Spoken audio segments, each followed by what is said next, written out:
पांचों पांडव देवी द्रौपदी को देख करके यहाँ भगवान श्री कृष्ण इशारा किया कि पितामह आपके पौत्र धर्मराज का शोक निवृत्ति नहीं हो पा रहा है।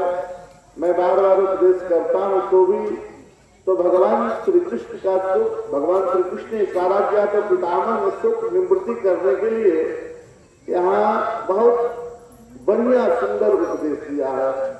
राजधर्म, स्त्री धर्म, सामान्य धर्म, दान धर्म, चारों प्रकार के धर्मों का यहाँ उपदेश किया है। सामान्य धर्म क्या है? अपने अधिकार को प्राप्त करके और शांति पूर्वक सुख पूर्वक अपना राज्य को भोगना। और विशेष धर्म क्या है कि गए हुए राज्य के लिए क्षत्रिय होने के बावजूद भी धर्म के लिए मर मिटना, यह क्षत्रिय का धर्म है। विशेष धर्म साधु संतों की सेवा करना, आए हुए अतिथियों का सम्मान करना, ये विशेष धर्म में आता है। सामान्य धर्म में घर परिवार, पति पत्नी, माता पिता इत्यादि रह जाता है। इसलिए सामान्य धर्म के साथ साथ कुछ विशेष धर्म का भी पालन करना चाहिए, जैसे यज्ञ इत्यादि करना कराना, ब्राह्मणों की सेवा करना कराना, आए हुए अतिथि साधु महात्माओं का सम्मान करना इत्यादि इत्यादि। पितामह ने बड़ा सुंदर दान धर्मान, राज धर्मान, मोक्ष धर्मान विभागश, स्त्री धर्मान, भगवत धर्मान, सभा शब्दा से योगता, इतने प्रकार के धर्मार्थ काम मोक्षाच सहोपायान कामनी नानाख्यान इतिहास वर्णयामास तत्सवित्। स्पष्ट रूप से पितामह ने कहा, हे धर्मराज, आप किसको मार सकते हो? आप किसी को नहीं मारे। धर्मराज को ये शोक था कि इतने लोगों का हत्या हुआ है।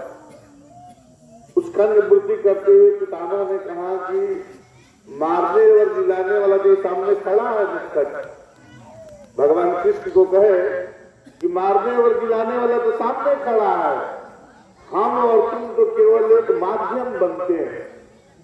हम तो न किसी को मार सकते हैं, न किसी को जिला सकते हैं। मारने और जिलाने वाला सामने खड़ा है। भगवान कृष्ण के प्रति सारा किया, भगवान कृष्ण मुस्कुराया। पितामह अब तो जान मेरा छोड़िए। पितामह ने बड़ा सुंदर उपदेश किया, जिसके उपदेश के कारण महाराज धर्मराज जो दृष्टि का शोक निवृत्ति हुआ, तब तक देवी द्रौपदी को हंसी आ गई। आज कितना बड़ा बड़ा ज्ञान छात्र में सरसैया पर पड़े हुए हैं तो, और कल उसी सभा में, अभी तो जिस सभा में मेरा वस्त्र हरण हो रहा था, उस दिन ये बड़ा बड़ा प्रवचन कहा गया था आपको। पितामह ने कहा कि देवी, उस दिन मैं दुष्ट दुशासन का अन्न खाया, इसलिए मेरा सारा रक्त दूषित हो गया, और आज अर्जुन के बाण के द्वारा मेरा सारा शरीर का दूषित रक्त निकल गया है। अब मैं विरक्त बन गया। जैसा अन्न वैसा मन, जैसा दुष्ट के संग से मैं दुष्ट का अन्न खाया था, इसलिए मेरी प्रवृत्ति दुष्टता बन गई थी। मेरा रक्त दूषित हो गया था, इसलिए अर्जुन ने इतना बाण मारा है कि मेरा एक एक बूंद रक्त निकल गया है शरीर से। मैं तू विरक्त बन गया हूं देवी पुत्री, इसलिए मैं आज इस ज्ञान को बांट रहा हूं, प्रवचन कर रहा हूं। द्रौपदी ने प्रणाम किया भगवान को मुस्कुराते हुए। भगवान श्री कृष्ण द्रौपदी को इशारा किया कि कृष्ण सावधान, पितामह का समय चल रहा है।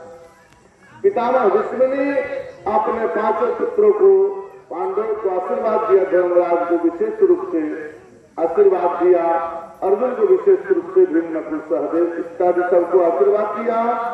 उसके पश्चात पितामह ने भगवान श्री कृष्ण को कहा कि केशव, थोड़ी देर और मेरे सामने इसी प्रकार से मुस्कुराते हुए खड़े रहो, मैं अब अपना शरीर त्याग रहा।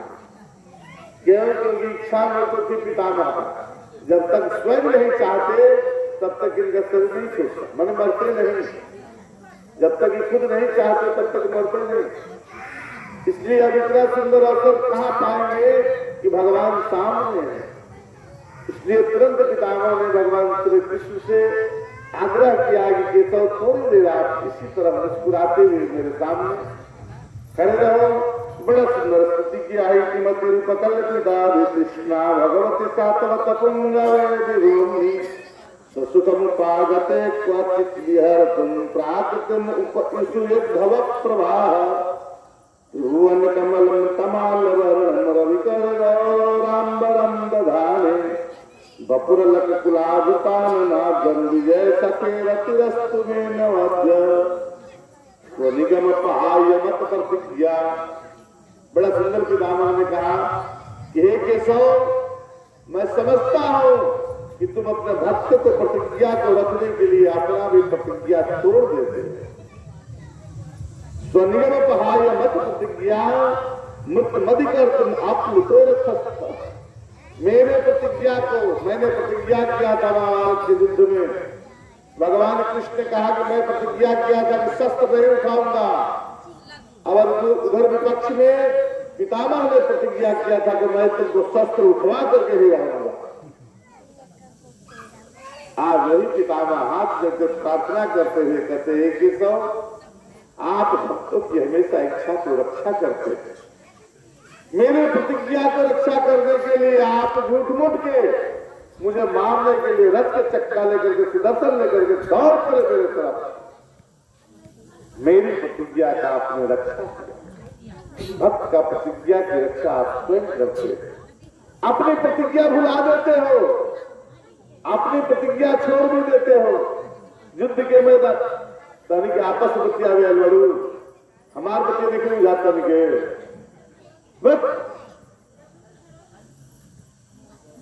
तनिक बतिया लगता है हमको।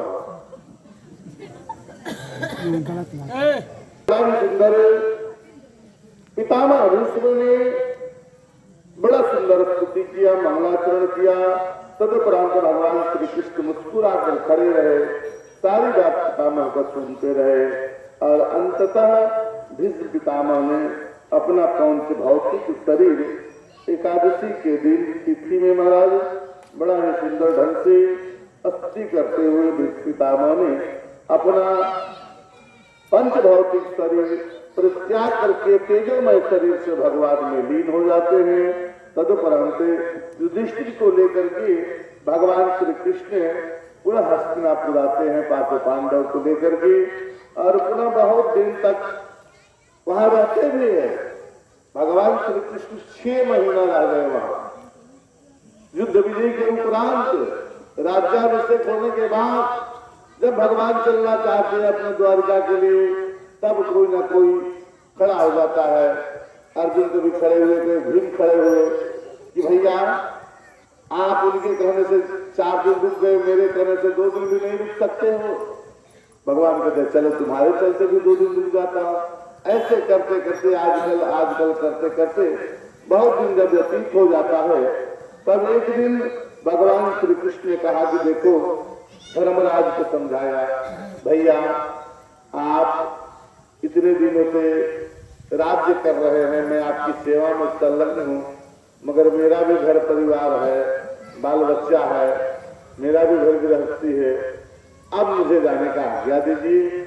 युधिष्ठिर समझ गए कि बहुत दिन से केशव है और इनका भी घर परिवार वास्तव में है।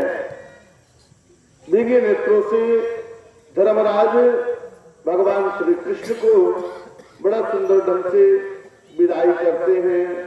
पुनः वही तैयारी, गाजा बाजा, चारों तरफ पुष्पों की माला, घड़ी लग गई, पुष्प वर्षा होने लगा, चारों तरफ जय जयकार होने लगा।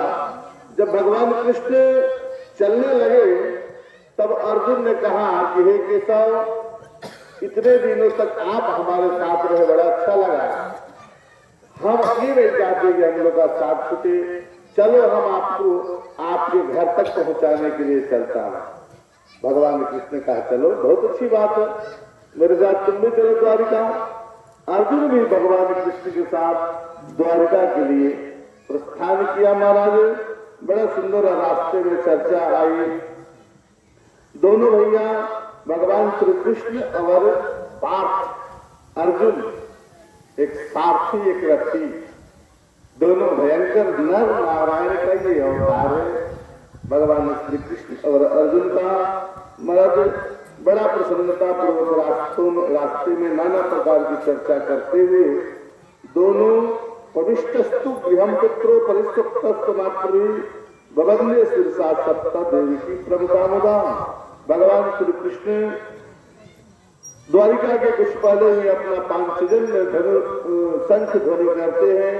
द्वारिकावासी समझ जाते हैं कि हमारे परमात्मा प्रादुर्भाव भगवान कृष्ण का आगमन हुआ। बड़ा खुशी में द्वारिकावासी भगवान कृष्ण का स्वागत करते हैं, साथ में अर्जुन का भी दिव्य स्वागत होता है। भगवान जाके अपने माताओं को वंदन करते हैं, प्रणाम करते हैं और अपना गृहस्थाश्रम पुनः एक बार संलग्न हो जाते हैं। इसके बाद राजा परीक्षित की जन्म की कथा आती है। बंधु, भगवान श्री कृष्ण चले गए। कुछ दिन बाद अभिमन्यु की पत्नी उत्तरागर होती थी, आपको सुनाया कल भी कि महाराज अश्वत्थामा बाण मारा, भगवान श्री कृष्ण सुदर्शन चक्र से रक्षा किया। समानुसार तस्य जन्म महावुद्धे कर्माणि च महात्मने निधनम च यथैवासी सप्रेत्य गतवान यथा।